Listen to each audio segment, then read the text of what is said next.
Shalom, selamat pagi saudara yang dikasihi Tuhan. Kiranya berkat, damai sejahtera dan sukacita dari Tuhan Yesus Kristus senantiasa menyertai saudara sekalian. Sebelum kita mendengarkan firman Tuhan dan renungan, marilah kita berdoa.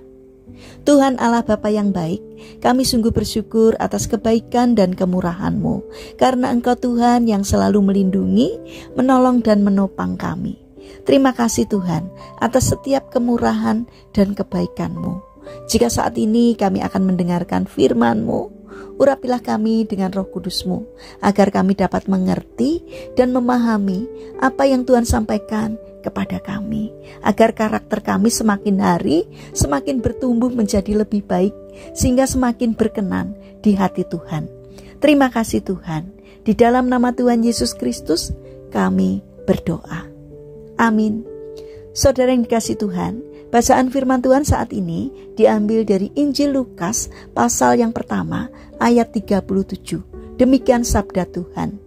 Sebab bagi Allah tidak ada yang mustahil. Tema renungan saat ini adalah tiada yang mustahil bagi Allah. Saudara yang dikasihi Tuhan, pada tahun 1950-an ada seorang penyiar radio, pelawak dan penulis lagu di Hollywood yang bernama Stuart Hamblen. Ia dikenal karena suka mabuk-mabukan, ganti-ganti pasangan, pesta pora dan sebagainya. Salah satu lagu hitsnya pada waktu itu, jika diterjemahkan dalam bahasa Indonesia adalah, "Aku tidak mau pergi berburu denganmu Jake, tapi aku pergi berburu wanita." Suatu hari seorang pengkhotbah muda mengadakan kebangunan rohani di tenda. Stuart juga menghadiri salah satu kebangunan rohani tersebut. Di awal acara ibadah itu, sang pengkhotbah berkata, "Di sini ada seorang pria yang hidupnya penuh dengan kepalsuan. Mungkin saja ada orang-orang lain yang merasakan hal yang sama. Namun Stuart merasa yakin bahwa dirinya lah yang dimaksud si pengkhotbah itu. Perkataan itu terus menghantuinya sampai beberapa malam. Akhirnya ia datang mengunjungi hotel tempat pengkhotbah itu menginap. Ia datang di depan pintu kamar hotel dalam keadaan mabuk sekitar jam 2 pagi. Kemudian ia meminta agar pengkhotbah itu berdoa baginya. Namun pengkhotbah itu menolak sambil berkata, "Ini adalah urusan Anda dengan Tuhan, dan saya tidak ingin mencampurinya." Meskipun demikian, pengkhotbah itu pada akhirnya mempersilahkan Stuart masuk ke kamar hotelnya, dan mereka berbicara sampai jam 5 pagi, hingga Stuart bertekuk lutut di hadapan Tuhan dan menangis. Sejak saat itu, Stuart berhenti minum minuman keras, berhenti mengejar wanita, berhenti melakukan segala hal yang membuat dirinya bahagia sesaat. Ia pun mulai tidak disukai di lingkungan Hollywood.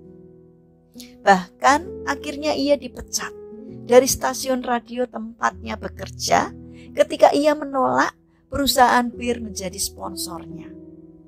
Ia mengalami masa-masa yang sukar. Ia mencoba menulis beberapa lagu rohani, namun yang meraih sukses hanya lagu This Old House. Sementara ia terus bergumul. Seorang sahabat lamanya bernama John menemuinya dan berkata kepadanya, "Semua kesulitan itu dimulai ketika engkau menemukan agama.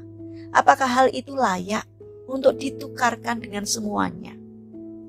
Stuart berkata sejujurnya, "Iya." Kemudian sahabatnya itu bertanya, "Dahulu engkau sangat menyukai minuman keras. Apakah tidak pernah ada keinginan mencoba lagi?" Dan Stuart menjawab, "Tidak." Lalu John berkata lagi, "Aku tidak mengerti bagaimana engkau bisa berhenti minum dengan mudah?" Dan jawaban Stuart adalah, "Itu bukan rahasia besar. Segalanya mungkin bersama Allah." John lalu berkata, "Nah, itu adalah perkataan yang menarik. Engkau harus menulis sebuah lagu tentang hal itu." Lalu Stud Hamblen menulis lagu berjudul It Is No Secret, yang diterjemahkan ke dalam bahasa Indonesia, tak tersembunyi kuasa Allah. Kalau lain ditolong, saya juga. Tangannya terbuka, menunggulah, tak tersembunyi kuasa Allah. Saudara yang dikasihi Tuhan, ketika kita bertemu secara pribadi dengan Tuhan, pasti ada perubahan besar terjadi dalam hidup kita. Perubahan itu menyenangkan bagi Tuhan, tetapi terkadang tidak bagi orang-orang yang ada di sekitar kita, karena mereka merasa dirugikan. Biasanya kita ada bersama-sama mereka untuk pesta pora, mabuk-mabukan, berjudi, dan melakukan kecemaran dunia lainnya. Kini kita lepas dari mereka dan masuk dalam genggaman tangan Tuhan. Tetapi biar bagaimanapun juga, teruslah berubah ke jalan yang Tuhan suka. Jangan takut dengan orang-orang di sekitar kita yang meninggalkan kita, karena roh kita menjadi berbeda dengan roh mereka. Roh kita dipenuhi dengan hadirat Allah, sementara roh mereka dikuasai oleh nafsu duniawi.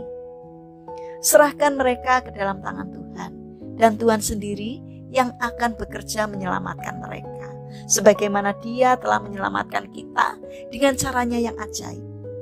Saudara yang terkasih, mari kita bangun karakter berserah kepada Tuhan. Izinkan Tuhan berkarya di dalam kehidupan kita.